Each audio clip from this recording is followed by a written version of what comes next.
Assalamu alaikum wa rahmatullahi wa barakatuh, and welcome to another video. We're on our way to the market. Alhamdulillah, September, so the heat is starting to subside a little bit. Inshallah, it'll be broken even more towards the end of September, going into October. I cannot wait. We made it through another summer. Allahu Akbar, because that heat is no joke. We gotta seek refuge in Allah from the Nar Jahannam, A'udhu Billah. It's no joke. So, something I was thinking about, just out here doing business and, mixing with the different nationalities and seeing how people think and how they conduct themselves in their companies. It's it's interesting and makes you reflect about, developing countries. Those of us who come from the West, who were born, I would say, past the 70s, America was pretty much developed. It had industry. It had infrastructure already. So we didn't come up in a time period where, the very foundations of the country and industrialization was happening. We didn't come up during those times. And what I learned is that with all of the rules and laws that are in place, I'm from the United States, so I can only talk about the US, but I'm sure it applies to other countries as well. When you have developing countries and you have new industries popping up and individuals putting their hands in the pot, you got criminal-minded individuals, you have honest people, but for the most part, people get greedy when it comes to money. They try to find loopholes, as they still do today, even with the set systems. How to beat the system, how to be sneaky, how to get around things, how not to pay, how to get over, how all these things that people do. So you can imagine how grimy and dirty it was, when the industries were being established. Corporations, corporate America, things like that were being established. Lots of dirt went down, which, of course, a lot of court hearings and lawsuits happened due to and different accidents and things like that happened. Codes had to be instituted due to trial and error and them learning, what works, what doesn't work, what can harm people, how to prevent harm. Look at the banking system due to the the Great Depression and things like that. When everyone lost their money, having their money in their bank accounts, and the banks went bankrupt, and the population who had money in the banks lost all their wealth, then the Social Security system was created due to that, to try to prevent it happening again. So when you're a developing nation, there are many pitfalls, there are many things that are unforeseen that happen that unfortunately those who are in the midst of those infrastructures and policies being instituted, they fall victim. Unfortunately, they have to be the guinea pig, and the people who lost their money or maybe died from accidents because policies weren't in place. But it's no way that a person could know. You just can't foresee certain things. So that's why trial and error is just inevitable when it comes to developing nations. So I say all that to say, UAE, UAE is also a developing nation. Okay?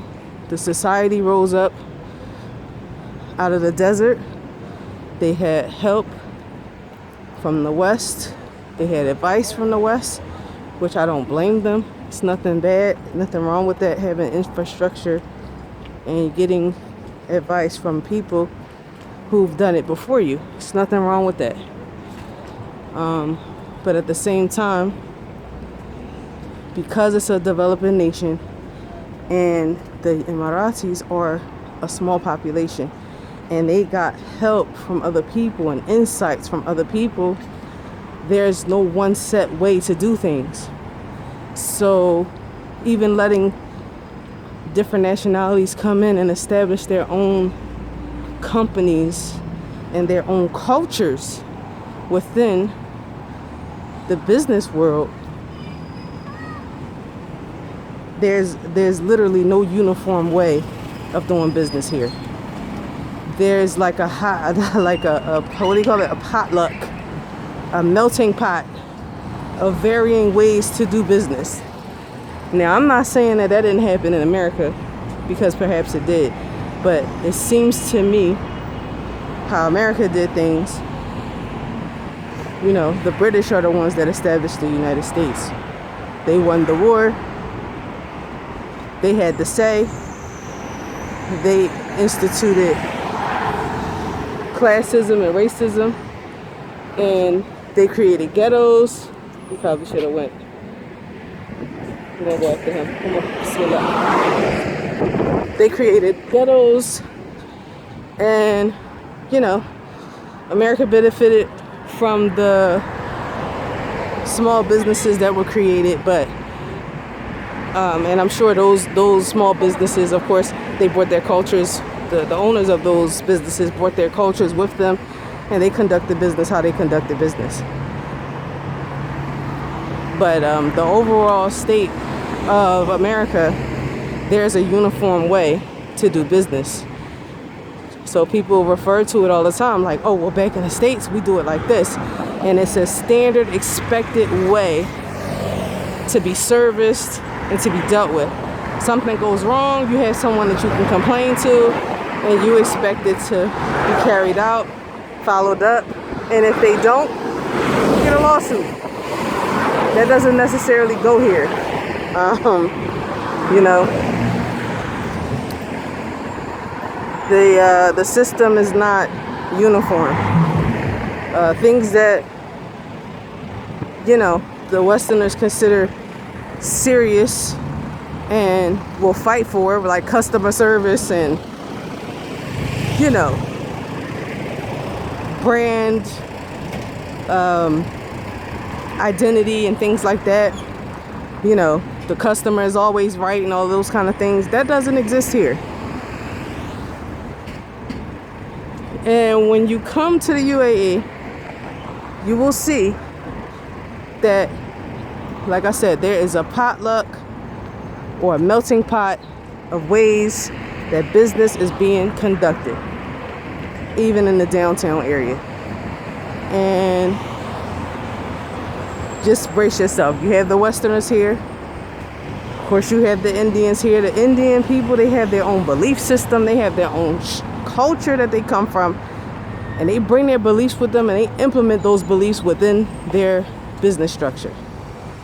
It's not uniform, and it doesn't align with the Western countries per se, unless that person, that Indian person, came from the West and they model themselves after that. But otherwise, they have it's some really whacked out ways of thinking, you know, over here. The Arab, who came from, you know, war-ridden lands, they came here, mashallah, and got into business, and they doing it however. You got people from the African countries that come here, and they doing business however. It's not a standard. So you just got to be aware that there are different habits, different people. Don't come in here expecting anything. Find your tribe. It's my advice. Find your tribe. and who you can link with and who you can agree with, and then do business with them. Otherwise, you got to be flexible. You got to learn different people. You have to know what you're getting into. And tawakkal ala Allah. You know, that's my advice. But yeah, it's tough. It's tough. And I had to come to that realization. This is a developing nation, so you're gonna find different things. You know, different habits and behaviors that don't agree with you. But it's a way to maneuver. It's a way to come. They're open to learn. It's another thing too. If you can enhance them as it relates to customer service, business structure, and things like that, they're open for it. So that's if your background is in customer service or staff training and things like that, you know, since they want to be modern and they're imitating the West, you can come and train them. Come offer that service structure. So that's all I have to say. Let me get a few things and then we're gonna skedaddle. Thanks for tuning in, and don't forget that Hijrah mandates sacrifice, and I will see you all in the next video. Inshallah. Ma'asalam.